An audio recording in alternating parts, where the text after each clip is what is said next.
Muy buenas televidentes, radioescuchas e internautas de la aldea global Ecomundo, ojalá 4RD. Alemania y Francia se hacen con los altos cargos de la Comisión Europea y del Banco Central Europeo tras las elecciones del Parlamento. La ministra de Defensa alemana, von der Leyen, ha sido designada para presidir la Comisión Europea. La francesa Christine Lagarde, actual directora del Fondo Monetario Internacional, estará al frente del Banco Central Europeo y Josep Borrell será responsable de Exteriores. A principios del mes de julio, en la tercera jornada de la Cumbre Europea para nombrar la cúpula comunitaria, ha dejado un reparto de los principales cargos en juego entre Alemania, Francia y España. Alemania y Francia se hacen con los principales puestos a repartir: la presidencia de la Comisión Europea y el Banco Central Europeo. España logra por primera vez en 15 años uno de los altos cargos vacantes, con Josep Borrell como futuro vicepresidente de la Comisión y alto representante de política exterior. La fórmula pactada, tras 3 días intensos de negociación y más de una trifulca entre los líderes europeos, ha logrado también por primera vez una paridad de género, con 2 mujeres entre las 4 personalidades elegidas. La batalla pasa ahora al Parlamento Europeo, pero fuentes diplomáticas entienden que el pacto del pasado 2 de julio sobrevivirá a las discrepancias políticas en la Eurocámara. La apuesta se basa precisamente en la dificultad de sabotear un acuerdo que por primera vez otorga a las mujeres las principales riendas de la Unión Europea. Y es que, tras 52 años de historia, los 2 cargos más importantes de la Unión Europea serán ejercidos por 2 mujeres durante los próximos 5 años. La democristiana alemana Ursula von der Leyen presidirá la Comisión Europea en lugar del luxemburgués Jean-Claude Juncker, y la conservadora francesa Christine Lagarde estará al frente del Banco Central Europeo en reemplazo del italiano Mario Draghi. El primer ministro liberal de Bélgica, Charles Michel, fue electo sucesor de Donald Tusk en la presidencia del Consejo Europeo. El actual canciller socialista de España, Josep Borrell, fue nominado a su vez para ocupar el puesto de alto representante de la Unión Europea de la Política Exterior y de Seguridad, cargo que estaba y ostentaba la italiana Federica Mogherini. Su nombramiento se efectuará una vez que haya sido confirmado por el Parlamento la nueva presidencia de la Comisión. El socialista holandés Frans Timmermans y la liberal danesa Margrethe Vestager se sitúan también como vicepresidentes de la nueva comisión, de acuerdo al Pacto de Bruselas.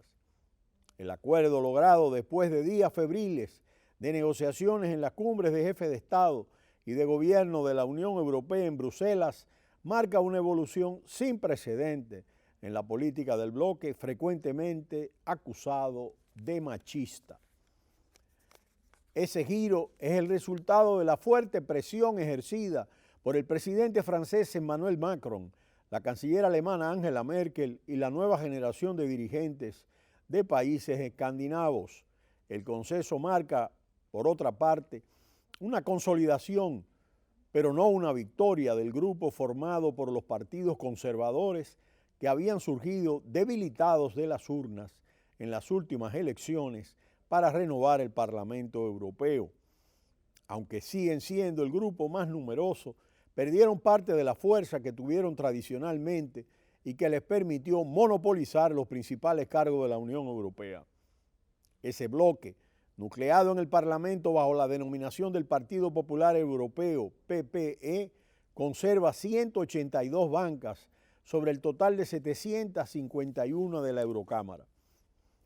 El PPE agrupa esencialmente a los democristianos alemanes y belgas y los conservadores de Francia, los países escandinavos y Gran Bretaña, por lo menos hasta que se concrete el Brexit. Con paciencia y astucia, la canciller alemana Angela Merkel y el presidente Emmanuel Macron lograron imponer la fórmula equilibrada que permitirá mantener el predominio del eje franco-alemán en la Unión Europea para romper el inmovilismo de Jean-Claude Juncker en materia de reformas institucionales y continuar con la estrategia monetaria del Banco Central Europeo que permitió a Europa salir sin demasiados sobresaltos de la crisis 2008-2009 y comenzar una política de reactivación sin desencadenar una ola inflacionaria. Esa coalición de circunstancias posibilitó igualmente encontrar la tangente para dejar que el trabajo sucio de bloquear la candidatura del socialista holandés Frans Timmermans lo hicieran los países liberales de Europa del Este, Hungría, Polonia, República Checa y Eslovaquia, apoyados por los populistas italianos de Matteo Salvini.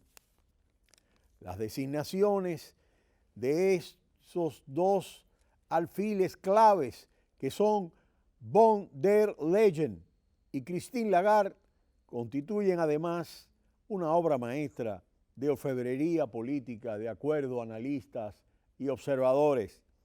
Ursula von der Leyen es la fiel heredera política de la canciller alemana Angela Merkel, que no pudo imponer en la feroz lucha interna de la democracia cristiana germana. La candidata del Consejo de la Comisión, von der Leyen, deberá someterse al voto del Parlamento en la sesión plenaria del 15 al 18 de julio si se cumple el calendario previsto. Necesitará el respaldo de al menos 376 votos sobre 751. Su partido dispone de 152 escaños y los liberales de 108, por lo que deberá buscar más apoyos. Fuentes diplomáticas apuntan que buena parte de los socialistas, 154 escaños, secundará el nombramiento, en particular los eurodiputados de los países donde hay gobiernos socialistas, entre ellos España.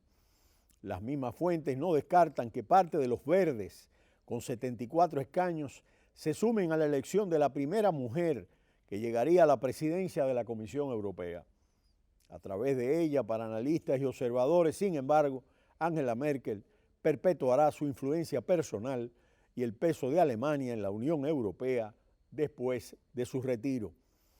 Esa mujer de extrema confianza de la canciller alemana será la primera alemana que ocupará la cúspide de la Unión Europea después de Walter Hallstein, que dirigió la Comisión entre 1958 y 1967. Accesoriamente, su nombramiento permitió bloquear el de su compatriota Jens Weidmann, presidente de la Bundesbank, considerado uno de los ordoliberales más intransigentes de Europa al frente del Banco Central Europeo. Para analistas y observadores, con el envío de Christine Lagarde al codiciado sillón del Banco Central Europeo en Frankfurt durante los próximos 8 años, Emmanuel Macron elimina a quien podría haber sido su principal adversaria en la batalla presidencial del próximo año 2022. Contrariamente a otros nombramientos, la elección de Christine Lagarde no requiere el visto bueno previo del Parlamento Europeo, cuyo papel en el proceso se limita a emitir una opinión no vinculante sobre el elegido. Pero al margen de esas especulaciones, Christine Lagarde, con su prestigio, tranquiliza a los partidarios de las políticas virtuosas que exigen siempre los alemanes. Esas cualidades serán puestas a prueba frente a los previsibles conflictos y ataques de los populistas italianos de Matteo Salvini. El otro artífice del gran acuerdo fue el presidente del gobierno español, Pedro Sánchez, que dejó de apoyar al socialista holandés Frans Timmermans cuando obtuvo la garantía de que Josep Borrell, otro socialista, sería a cargo de la diplomacia europea en lugar de Mogherini. Por su manejo y su influencia en las extenuantes negociaciones, Pedro Sánchez se confirmó como un actor esencial del próximo directorio europeo, al cual solo le falta la designación del presidente del Parlamento, que podría quedar resuelta en los próximos días con una fórmula obviamente de compromiso. Porque lo que nunca hay que olvidar cuando se trata de Europa es que los compromisos, las demoras y los bloqueos no ponen en peligro su existencia, sino que son un componente del ADN de la Unión Europea que permite metabolizar las tensiones, tal y como dicen analistas y observadores. De manera que después del triunfo en las elecciones parlamentarias de sectores conservadores, no obstante, es importante que los partidarios del Partido Popular Europeo del eje franco-alemán han logrado colocar las posiciones cimeras, sobre todo en una nueva situación donde las mujeres asumen un liderazgo protagónico dentro de las instituciones del bloque comunitario de los 28. Resulta trascendente el que se va a presidir la Comisión Europea, pero al mismo tiempo la designación de Christine Lagarde al frente del Banco Central Europeo. Pero será hasta mañana, cuando volveremos en Ecomundo, ojalá, 4RD.